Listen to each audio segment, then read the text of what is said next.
Ya, terima kasih Anda masih bersama kami di Newsroom. Pemirsa, kita akan membahas terkait dengan yang saat ini sedang direncanakan ataupun yang mungkin sudah akan mulai terlihat begitu ya sinyal-sinyalnya, karena Indonesia akan menggunakan kendaraan listrik seperti itu. Seperti diketahui di Provinsi DKI Jakarta sendiri, untuk populasi udara saat ini sudah buruk seperti itu, sangat sekali terlihat kontras antara dengan daerah-daerah lain. Nah, guna untuk mengantisipasi ini, salah satunya untuk menekan populasi udara di Indonesia, terutama khususnya di DKI Jakarta, akan diberlakukannya kendaraan listrik seperti itu ya. Kita akan bahas terkait dengan hal ini, apakah kendaraan listrik ini akan menjadi solusi atau menjadi masalah begitu untuk di Indonesia, khususnya di DKI Jakarta. Sudah hadir bersama saya siang ini Bapak Bebin Juwana, pengamat otomotif. Selamat siang Pak. Selamat siang. Kemudian juga ada Pak Mustaqim Dahlan, CEO founder Kawal Wahana Lingkungan Hidup Indonesia, betul ya? Yeah. Baik, terima kasih sudah hadir di Newsroom. Saya sekarang mau ke Pak Bebin dulu nih.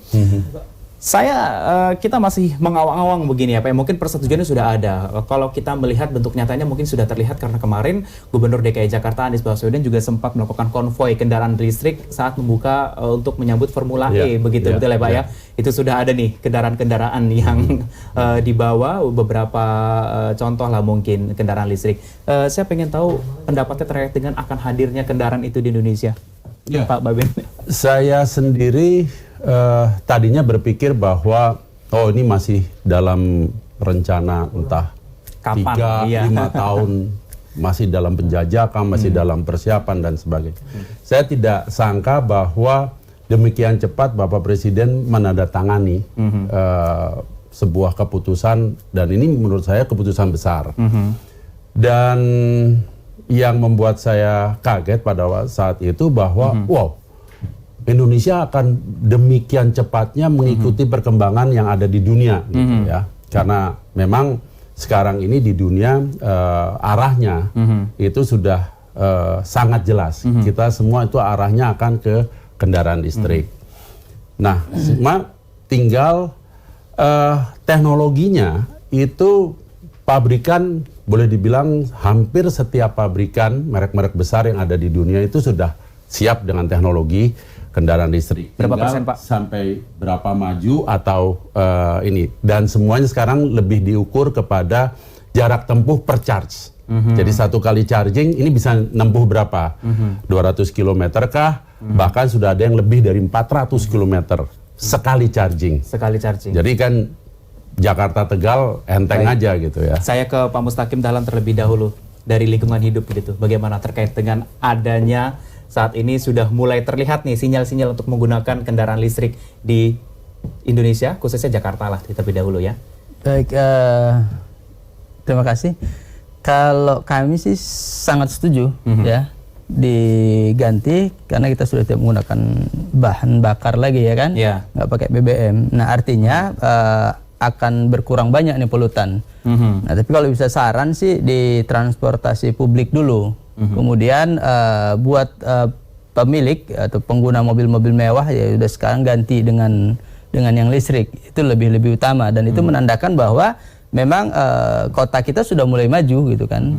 Karena kalau masih dengan polutan yang tinggi ya ini sangat disayangkan gitu dengan DKI Jakarta kondisi saat ini. Memang diperlukan, sudah mulai diperlukan, sudah mulai harusnya bertransformasi begitu ya. Ya, dan warga Jakarta itu sudah mampu. Kita lihat mobil-mobil mewah kemarin yang kebanjiran itu kan kayaknya boleh diganti tuh dengan yang listrik sekarang. Bisa sekalian ganti gitu ya. Pak Bebin, ini kan kalau kita berbicara mengenai mobil listrik begitu ya, banyak sekali mungkin yang kalau secara fisik begitu mungkin tidak terlihat begitu perbedaan antara yang listrik atau yang menggunakan bahan bakar begitu ya. Kita mau tahu begitu, perbedaannya secara spesifik dari fisiknya apa sih? Sebetulnya mengenalinya gampang saja ya. Kalau mobil yang sudah full listrik ya, saya suka bercanda sama teman-teman wartawan, saya bilang lihat aja ada knalpotnya enggak. Gitu. Kalau udah nggak ada knalpotnya, nah itu listrik tuh gitu ya. Tetapi tidak sampai sebatas itu saja, karena menurut saya memang idealnya kita akan mengarah ke mobil yang full listrik. Tetapi menurut pendapat saya bahwa masyarakat ini perlu pembelajaran, perlu penyesuaian, perlu merubah lifestyle. Kenapa saya katakan demikian? Kita ini sudah lebih dari 100 tahun dimanjakan bahwa ketika bahan bakar kita habis, dimanapun kita bisa beli bensin, beli solar, beli bensin campur. Eceran pinggir jalan sudah sampai banyak. kepepet eceran pinggir jalan pun ada. Listrik kan nggak bisa, ya kan? Artinya apa? Kita harus melatih diri membuat perencanaan yang baik. Perencanaan perjalanan hari ini saya gimana? Bukan berarti nggak boleh menyimpang gitu. Menyimpang boleh-boleh aja. Oh, saya dadakan saya harus rapat ke sini. Sama seperti saya dadakan dipanggil Jak TV gitu ya.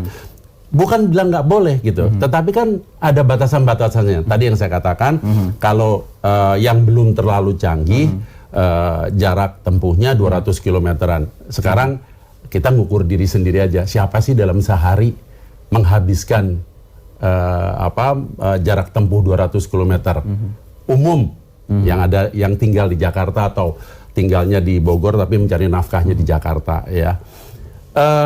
Saya setuju sekali bahwa langkah pertama yang perlu diambil adalah bagi kendaraan umum.